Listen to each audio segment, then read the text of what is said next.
ठीक बनी। और वंदे मातरम का वो नारा जो खुदीराम बोस ने फांसी पर चढ़ते हुए बोला था, वो पूरे बंगाल और भारत के युवा का एक आजादी के स्वप्न का नारा बन गया।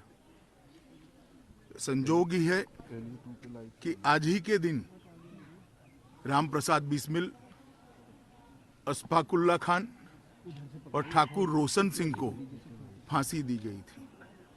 आज ये तीनों वीर शहीदों का शहीद दिन भी है। बंगाल के अंदर मैं आया हूं, तब इस भूमि पर आकर इस भूमि की मिट्टी को सर पे लगाकर एक नई चेतना और ऊर्जा का अनुभव कर रहा हूं। और मैं आज यहां से देश भर के युवाओं को भी कहना चाहता हूं कि हमें देश के लिए मरने का मौका तो नहीं मिला है, मगर देश के लिए जीने का मौका हमें जरूर मिला है।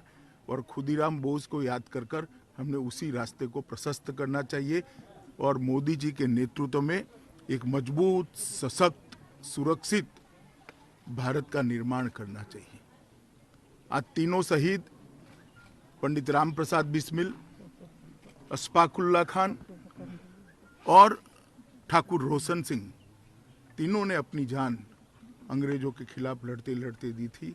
उनको भी मैं प्रणाम करना चाहता हूँ। और बंगाल के अंदर जो ओछी राजनीति करते हैं, मैं इनको ये बताने आया हूँ कि खुदीराम बोस जितने बंगाल के थे उतने ही पूरे भारत के थे, और पंडित राम प्रसाद बिस्मिल जितने यूपी के थे उतने ही बंगाल के थे।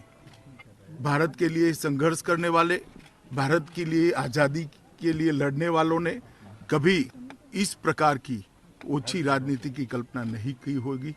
कम से कम आज शहीद दिन है और ओछी राजनीति से सबने ऊपर आना चाहिए, ऐसा मेरा मानना है।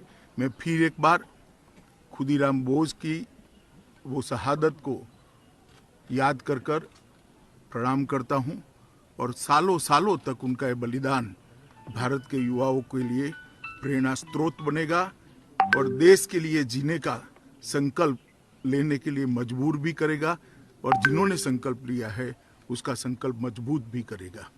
मैं फिर एक बार उनके परिजनों के चरणों में प्रणाम कर कर मेरी बात को समाप्त